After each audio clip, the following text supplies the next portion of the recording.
Win streaks are on the line for middleweights looking to crack the rankings. We have Caio Borralho in his third UFC co-main event, already 4 fights deep, or this will be his 4th. We're talking about the natural, and he's taking on Poland's Hussar, Michal Oleksiejczuk. And for Oleksiejczuk, his last time out against Cody Brundage, he knocked him out in the first round. Got taken down, reversed it, got the knockout win. And if you look at it for Oleksiejczuk in the UFC, it's been a wild ride. Like, you remember his debut against Khalil Roundtree, where he looked amazing. You remember some of these wins that What happened after that, though? Yeah, I mean, it was a no contest. Well, yeah, USADA. It was a no contest. But for Oleksiejczuk, a lot more wins than there are losses. He knocked out Sam Alvey before his last fight. He lost the decision to Dustin Jacoby.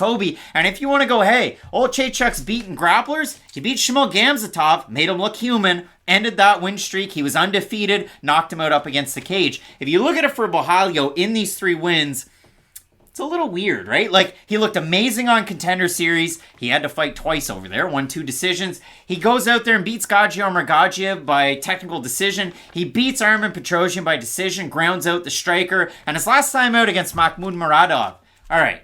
So here in Fight Night Picks, we know that Borralho is good at wrestling. He's good at jiu-jitsu. He fights out of the Fighting Nerds. He's kind of one of the proto-coach grappler fighters out of that gym, if you will. But Caio Borralho has a long... He's a spaceman pizza delivery policeman. Like, he just does everything. Yeah, he kind of fights on the feet. He mimics Lyoto Machida on the feet. Long, rangy, southpaw striker. Yeah. And this is southpaw versus southpaw matchup. He did that for most of the first round against Mahmoud Muradov and had some success with his kicks. And Muradov didn't open up with his boxing because of the threat of the takedown. Now, that was a wild fight where majority scored at 30-27 Borralho. There were some 29-28s out there. But it was an evolution of Borralho's game. It was nice to see for sure.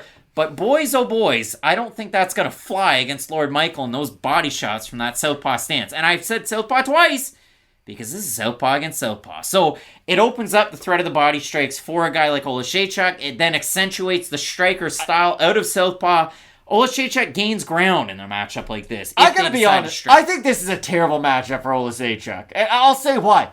He gets taken down in every single fight. And yes, he was able to scramble to his feet in the Brundage matchup the last time out. But he still got taken down, and that's my issue. Oleksiejczuk is still always a liability takedown defense-wise. Yes, he is a good athlete. He is able to bounce back up to his feet. He even has sneaky submissions if he's able to get on top. And his ground and pound, oh my lord, if he's able to start landing. He'll isolate an arm, key lock, or Kimura to then sweep. I'm not saying he's some massive negative grappler, but the takedown defense has always been an issue for him, especially throughout his UFC tenure. And with Borralho being the type of grappler that he is, I do think he just needs one. He is that heavy on top to where he gets leg control. He's good at wrapping the legs. He has good wrist control too. So he's very heavy on top, and he makes guys pay for having that lax takedown defense in the first place. So for as good of a striker, as Oleksiejczuk is, I just don't think he's going to get those opportunities all that often in this matchup. And if he's not able to really gain confidence and have success with some of those early combinations, I love the boxing too. But we've all seen a fight every now and then where Oleksiejczuk, he'll just stand on the outside, he'll use that weird kind of Fedor movement where he has the low hands, and he just won't throw that much offensively. And if he does get stuck in a mirror in this matchup against a guy like Borralho, who can be on the outside, can close that distance very fast for his own takedown attempts, I just think it really comes down to the opening few minutes for Oleksiejczuk, because if he defends some of those takedowns and gains confidence, then maybe he will move forward and have a lot of those big power shots land. And I said that Oleksiejczuk, he was able to reverse position and get the finish over Brundage. That was on the 3rd takedown, because in the first round, Brundage goes head kick and then takedown. It was a really weird combination. It made him think up high to drop down low.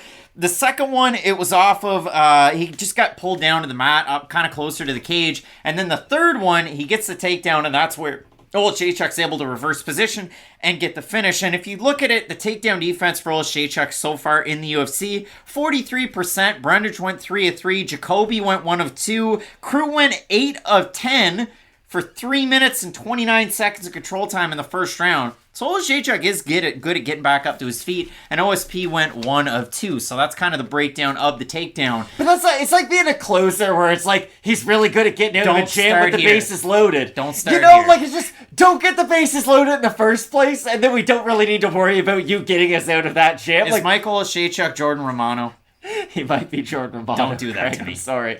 Like, Oleksiejczuk, the positives are there. ERA plus is great, but by the jeepers, if it's a close game, Yeah, like you're if you losing. look at the numbers, Oleksiejczuk, boy, is he good. But then when you really start to break them down and think about the intangibles, you get worried. But why do you like a guy like Oleksiejczuk? For the fans that are out there, Because we he kind of has touched on crippling some power negatives. with his hands. He And does his close boxing the distance combinations well. are great, right? Well, they're great, but they're unorthodox. Like, he doesn't throw, like, he doesn't shell up and throw body shots like a normal fighter. He'll lunge in from odd angles. He will throw power shots without, like, a jab in front of them. But he does have a good jab, too. So he's a unique fighter, and that's why he's always been a fun one to watch. Again, southpaw versus southpaw is going to accentuate the boxing of Oleksiejczuk. It leaves the body open for both of these fighters, so we'll see if some of those sidewinder kicks from the karate stance will appear for a guy like Borralho, because he doesn't have to worry about getting taken down. He thrives in those situations. So if you look at the odds in the matchup, Borralho is a big favorite here. If we look at the fan vote over on Topology, surprise us there to you, I'm going to say over under 85%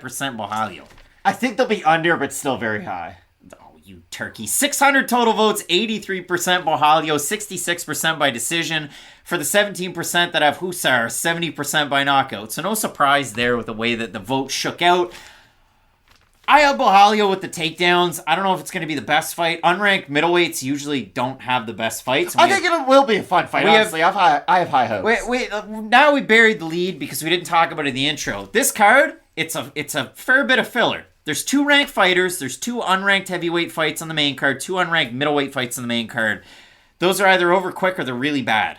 So for me, I have Caio Borralho. This card is the Oakland Athletics of UFC cards. Yeah, well, they did move it to Vegas, and they put it in the tiny cage of the Apex. So I do have Caio Borralho in his third co-main event slot, but Hussar is liable to getting a knockout. Oh yeah, he has great power. He could win by knockout, but I have Borralho. If he's able to get the takedown, he's normally able to secure the takedown. And Oleksiejczuk's not great at defending takedowns in the first place. So I do have Borralho, but Oleksiejczuk's going to be a really difficult test for him. Matt, it's time for the main event. We have Song Yadong taking on Ricky Simone. You talk about excitement That's level. a good one. We have top 10 ranked guys in this division. You're not going to want to miss. Keep locked in with Fight Night Picks, we always say. Let's get into it.